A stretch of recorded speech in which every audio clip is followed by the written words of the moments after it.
شرح مانی چاہیے انہیں کہ وہ مسجد نبی صلی اللہ علیہ وآلہ وسلم اور گنبد خضرا کی مثال دے کر جو رسول اللہ صلی اللہ علیہ وآلہ وسلم کی مخالفت میں بنائے گئے مزارات اور ان قبروں پہ بنائی گئی مسجدوں کا جھوٹا دفاع کرنے کی یہ کوشش کرتے آئے۔ جہاں تک مسجد نبی صلی اللہ علیہ وآلہ وسلم کا مسئلہ ہے تو وہ رسول اللہ صلی اللہ علیہ وآلہ وسلم کی قبر مبارک پر نہیں بنائی گئی تھی، اور نہ ہی آپ صلی اللہ علیہ وآلہ وسلم کی قبر مبارک مسجد نبوی میں بنائی گئی تھی،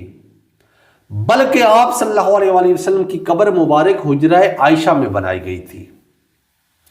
جس کا ثبوت ترمذی میں ہے کہ ہر نبی علیہ السلام کو اس کی وفات کے مقام کے اوپر ہی دفن کیا جاتا ہے۔ سر گنبد خضرا رسول اللہ صلی اللہ علیہ وآلہ وسلم کی وفات کے 650 سال بعد لا کر رکھا گیا، اور جنہوں نے یہ گنبد رکھنے کا مشورہ دیا ان کے بارے میں عوام کا کیا موقف تھا، عوام اسے غلط سمجھتے تھے، یہ میں پورے کا پورا واضح کروں گا۔ مشہور مسلمان مورخ علامہ نور الدین علی بن احمد سمہودی المتوفی 911 ہجری لکھتے ہیں کہ رسول اللہ صلی اللہ علیہ وآلہ وسلم کی وفات کے 667 سال بعد 7ویں صدی ہجری کے اندر ایک سنی بادشاہ مشہور مسلمان منصور بن کلادون المتوفی 699 ہجری، انہوں نے اپنے خاص مشیر احمد بن برہان کے مشورے پر لکڑی کا ایک گنبد بنوایا اور رسول اللہ صلی اللہ علیہ وآلہ وسلم کی قبر مبارک پر جا کر رکھ دیا۔ اس وقت اس گنبد کا کلر سفید تھا، اور جو آج کل گنبد نظر آ رہا ہے گرین کلر میں، یہ سلطنت عثمانیہ میں جا کر تبدیل ہوا۔ گنبد خضرا کو حجرہ عائشہ رضی اللہ تعالیٰ عنہ کی چھت پر لگایا اور اس کا نام قبہ رزاق پڑ گیا۔ جس مشیر نے مشورہ دیا تھا گنبد رکھنے کا، جب اسے معزول کر دیا تو لوگوں نے اس کی معزولی کو اس کی سزا سمجھا جو اس نے گنبد رکھنے کا مشورہ دیا تھا۔ یعنی کہ اس سے پتہ چلا کہ لوگ اس کام کو معیوب سمجھتے تھے، اس کام کو غلط سمجھتے تھے۔ اور آج جو کوئی گنبد کی بات کرے تو جائے لوگ اسے گستاخی سمجھتے ہیں۔ سر گنبد کی نسبت کیسے ہو سکتی ہے جو رسول اللہ صلی اللہ علیہ وآلہ وسلم کی ایک تو مخالفت میں بنایا گیا ہو، اور دوسرا رسول اللہ صلی اللہ علیہ وآلہ وسلم کی وفات کے 650 سال بعد لا کر رکھا گیا ہو؟ حالانکہ آپ صلی اللہ علیہ وآلہ وسلم کا واضح فرمان موجود ہے صحیح مسلم کی 2245 نمبر کہ آپ صلی اللہ علیہ وآلہ وسلم نے منع فرمایا ہے قبر پر بیٹھنے سے اور قبر پر عمارت کھڑی کرنے سے۔ سر جب 1925 میں سعودی عرب کی حکومت نے مکہ شریف اور مدینہ شریف کے قبرستان میں بنائے گئے 600 سال پرانے مزارات گرائے اور شریعت رسول صلی اللہ علیہ وآلہ وسلم کا حقیقی نفاذ کیا، جو آج بھی حج اور عمرہ پر جانے والے مسلمان دیکھ سکتے ہیں کہ مزارات کو گرا کر آپ صلی اللہ علیہ وآلہ وسلم کی جیسے قبر مبارک کوہان نمائے، آج بھی جنت البقیع میں کوہان نما قبریں بنی ہوئی ہیں۔ البتہ گنبد خضرا کو جو حجرہ عائشہ رضی اللہ تعالیٰ عنہ پر بنایا گیا تھا، اس کو اس ڈر کی وجہ سے چھوڑ دیا جیسا رسول اللہ صلی اللہ علیہ وآلہ وسلم نے اختلافات کے باعث حتیم کو کعبہ میں شامل نہیں کیا تھا، حالانکہ اسے اتار لینا چاہیے تھا،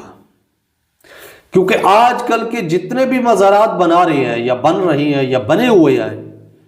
وہ یہی دلیل دیتے ہیں کہ دیکھو ہمارے رسول اللہ صلی اللہ علیہ وآلہ وسلم کی قبر مبارک پر بھی گنبد بنا ہوا ہے، سر وہ گنبد تو رسول اللہ صلی اللہ علیہ وآلہ وسلم کی وفات کے 650 سال بعد بنا کر رکھا گیا تھا، اور وہ بھی آپ صلی اللہ علیہ وآلہ وسلم کے حکم کے خلاف، کہ آپ صلی اللہ علیہ وآلہ وسلم نے منع فرمایا ہوا ہے کہ قبر پر عمارت کھڑی نہیں کرنی ہے۔ اور دوسری بات، اگر یہ جھوٹ بولے کہ اس وقت ٹیکنالوجی نہیں تھی یہ گنبد بنانے کی، تو سر یہ جھوٹ بول رہے ہیں۔ اس وقت بھی ٹیکنالوجی موجود تھی۔ جب 80 ہجری میں صحابہ کرام رضوان اللہ اجمعین زندہ تھے، اور عبد الملک بن مروان بنو امیہ کا جو بادشاہ تھا، اس نے